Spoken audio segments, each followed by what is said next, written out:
Aventure sur la muraille de Chine, le voyage enchanteur de Pablo le panda.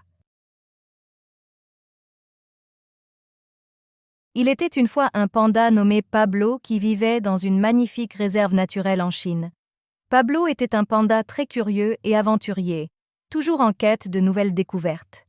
Un jour, il entendit parler de la fameuse muraille de Chine, un monument historique époustouflant qui s'étend sur des kilomètres à travers le pays. Fasciné par cette merveille architecturale, Pablo décida de partir en excursion pour la découvrir de ses propres yeux. Le voyage jusqu'à la muraille de Chine fut long et éprouvant pour Pablo, mais rien ne pouvait entamer sa détermination. Enfin, après des jours de marche à travers les montagnes et les vallées, il arriva devant l'imposante structure de pierre qui se dressait devant lui. Pablo était émerveillé par la grandeur de la muraille et par l'histoire qui se dégageait de ces pierres anciennes. Sans perdre une seconde, Pablo commença à explorer la muraille de Chine. Il escalada avec agilité les marches abruptes, sa fourrure blanche et noire se détachant sur le fond gris des pierres. Au fur et à mesure qu'il avançait, Pablo découvrait de magnifiques paysages et des panoramas à couper le souffle. Il pouvait voir à perte de vue les montagnes verdoyantes, les rivières scintillantes et les villages pittoresques qui s'étendaient en contrebas. Pablo rencontra également d'autres animaux curieux qui vivaient le long de la muraille de Chine.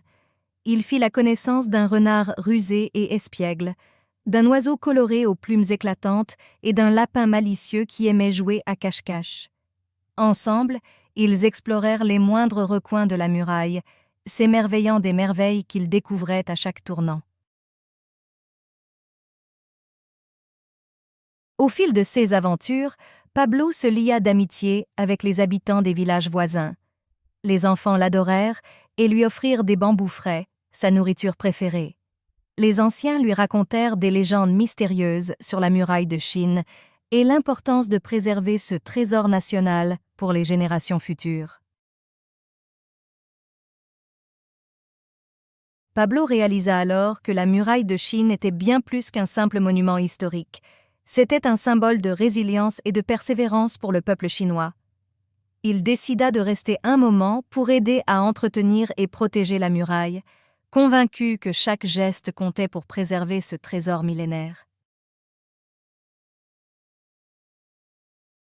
Les jours passèrent et Pablo se fit de plus en plus intégré à la communauté locale. Il participa aux festivités traditionnelles, dansa avec les villageois et dégusta les délicieuses spécialités culinaires de la région. Il se sentait chez lui sur la muraille de Chine, entouré d'amour et de bienveillance.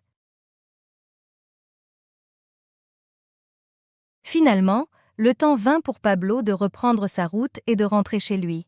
Il fit ses adieux aux nouveaux amis qu'il s'était faits le long de la muraille de Chine, promettant de revenir un jour pour partager de nouvelles aventures et de nouvelles découvertes. Avec une larme à l'œil, Pablo quitta ce lieu magique chargé d'histoires et de souvenirs inoubliables, prêt à poursuivre son périple dans d'autres contrées lointaines. Car une chose était sûre, Pablo le panda était un aventurier dans l'âme, toujours prêt à explorer le monde et à vivre des aventures extraordinaires.